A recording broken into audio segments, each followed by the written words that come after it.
Dear PF office और मेरे प्यारे पीएफ मेंबर्स, शर्म करो सीरीज में आपका स्वागत करता हूं। आज की वीडियो में हम जानेंगे कि कैसे पीएफ ऑफिस आपको दिन दहाड़े सबके सामने चूना लगा रहा है और इस चीज की आप शिकायत भी नहीं कर सकते हैं।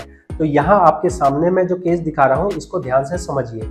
आपको यहाँ पे पेंशन का अमाउंट नजर आ रहा है 95,000 रुपीज है। तो आप अगर फॉर्म 10C भरेंगे तो आप उम्मीद करेंगे कि आपको 95,000 रुपए मिल जाएंगे। ये आपकी एक्सपेक्टेशन है, लेकिन रियलिटी क्या है उसको चेक करना है। तो हम जाते हैं क्लेम स्टेटस पे। यहाँ पे आप क्लेम पे जा रहे हैं और फिर हम आपको यहाँ पे सेटल्ड क्लेम के अंदर दिखा रहे हैं। तो यहाँ हम जब क्लेम सेटल में जा रहे हैं फॉर्म 10C के अंदर, तो आप देख सकते हैं यहाँ पे कितना अमाउंट पास किया गया है। 57,000 अमाउंट था, कितना 97,000, दिया कितना गया 57,000। 40,000 रुपए कहाँ गए, किसके जेब में गए 40,000 रुपए? 40,000 रुपए की कोई वैल्यू है या नहीं है? आपने किसी को पेंशन कम कैसे दी, वो भी पूरी 40,000 रुपए। मेंबर की कोई गलती नहीं है, सारा सिस्टम आपका घटिया है, जिसकी वजह से आपने मेंबर को जिसके 97,000 थे उसको 57,000 दिए। अगर किसी भी पीएफ के कर्मचारी के तनख्वाह में से 2,000 रुपए काट लिए जाए तो क्या वो कर्मचारी चुप बैठेगा? क्या वो कर्मचारी कंप्लेन नहीं करेगा? क्या वो कर्मचारी कहीं जाएगा नहीं शिकायत करने के लिए? बिल्कुल जाएगा। लेकिन वहीं पे आपने अपना क्या सिस्टम बना रखा है, आप अपना सिस्टम देख लीजिए। अगर आपके केस में ऐसा होता है और आपने किसी को पेंशन कम दी और अगर वो दोबारा अप्लाई करना चाहेगा तो आप उसे क्या कहते हो ये देख लीजिए। आप उसे कहते हैं कि हम आपका क्लेम ऑलरेडी एक बार दे चुके हैं, हम आपको दोबारा फॉर्म 10C अप्लाई नहीं करने देंगे। तो इसी को कहा जाता है एक तो चोरी और ऊपर से सीना जोरी। आपने गलत किया कि उसको 97,000 रुपीज थे और सिर्फ 57,000 दिए।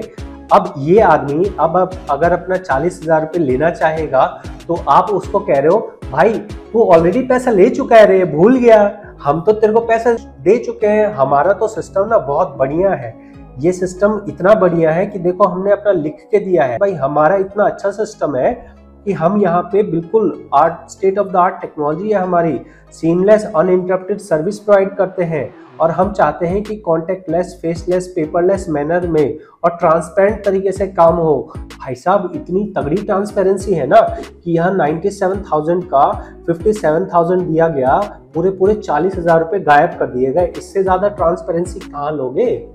यही तो होती है ट्रांसपेरेंसी, जिसके अंदर पूरे आप किसी के 40,000 रुपए गायब कर रहे हो। ये कैसी ट्रांसपेरेंसी है? सीधा सीधा कह दो ना कि भाई हमारी मर्जी है, हम आपको कितना अमाउंट देंगे वो भगवान के ऊपर नहीं, हमारे हाथ में है। हमारी पावर है कि हम आपको कितना भी अमाउंट दे सकते हैं और दोबारा आप अप्लाई करना चाहोगे तो अप्लाई नहीं कर सकते हो। अब आपके मन में आएगा सर हो सकता है गलती हो गई एक दो की।